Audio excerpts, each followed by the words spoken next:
नमस्कार मित्रों, जय हिंद। હું છું ડીની ચૌધરી અને ફરી એકવાર આપ સર્વેનું સ્વાગત છે આપ સૌની સૈયારી યુટ્યુબ ચેનલ ડીઆર ગુજરાતીમાં। તો મિત્રો, આ વિડીયોની અંદર આપણે ખાસ વાત કરીશું નવી સરકારી શાળાઓમાં શિક્ષકોની ભરતી 2026 માટેની જાહેરાત આવી ગઈ છે અને જગ્યાઓની વાત કરવામાં આવે તો 1141 જગ્યાઓ માટે ધોરણ 6 થી 8 ની અંદર ભરતી કરવામાં આવનાર છે અને સાથે સાથે મેરિટના ધોરણે સીધી ભરતી કરવામાં આવશે। દિવાળી પહેલા આ ભરતી પ્રક્રિયા સંપૂર્ણ પૂરી કરી દેવામાં આવશે અને જાહેરાત ક્યારે આવશે, ફોર્મ કેવી રીતે ભરવાનું, શું લાયકાત જોઈએ, કોણ ફોર્મ ભરી શકશે જેવી સંપૂર્ણ વિગતવાર અપડેટ મળશે આ વિડીયોની અંદર। તો વિડીયો છેલ્લે સુધી જોતા રહેજો। ચેનલ પર ન હો તો સબસ્ક્રાઇબ કરી બેલ આઇકન પ્રેસ કરી દો। સાથે સાથે તમને આ જાહેરાત આપણા ટેલિગ્રામના ગ્રુપમાં મળી જશે, તો એ જોઈન થવાનું ભૂલતા નહીં ખાસ। તો ચાલો વિડીયો શરૂ કરીએ।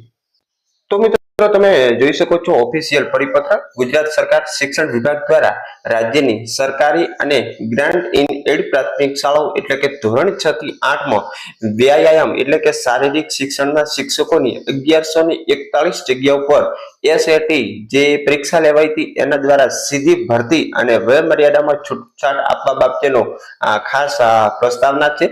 રાજ્યની જે સરકારી શાળાઓની અંદર શારીરિક શિક્ષણનું સ્તર સુધારવા, રમતગમત પ્રવૃત્તિઓને વેગ આપવા માટે વ્યાયામ શિક્ષકોની ભરતી લાંબા સમયથી વિચારધારી હતી। માનનીય મુખ્યમંત્રી શ્રી દ્વારા લેવાયેલા નિર્ણય મુજબ વહીવટી વિલંબને ધ્યાનમાં રાખી ઉમેદવારોને વય મર્યાદાની અંદર 3 વર્ષની વિશેષ છૂટછાટ આપી 1141 જગ્યાઓ ભરવા માટેની મંજૂરી આપવામાં આવે છે। ભરતીની વિગતની વાત કરવામાં આવે તો જગ્યાઓ છે 1141, પદનું નામ છે વ્યાયામ શિક્ષક ધોરણ 6 થી 8 અને ભરતીનો પ્રકાર છે સીધી ભરતી, જેમાં મિત્રો SAT ની પરીક્ષા આવે છે જેના આધારિત અત્યારે ખેલ સહાયક કાર્યરત છે। એ પરીક્ષાના મેરિટના આધારે સીધી ભરતી કરવામાં આવશે। વયની છૂટછાટમાં વાત કરવામાં આવે તો સામાન્ય રીતે 35 વર્ષ નિર્ધારિત હતા પરંતુ છૂટછાટ આપી છે।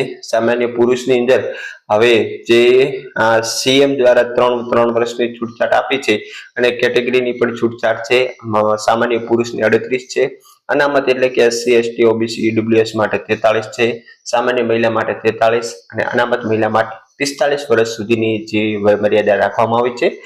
બાકી શૈક્ષણિક અને ટેકનિકલ લાયકાતની વાત કરવામાં આવે તો ઉમેદવાર માન્ય યુનિવર્સિટીમાંથી સ્નાતક હોવું જોઈએ।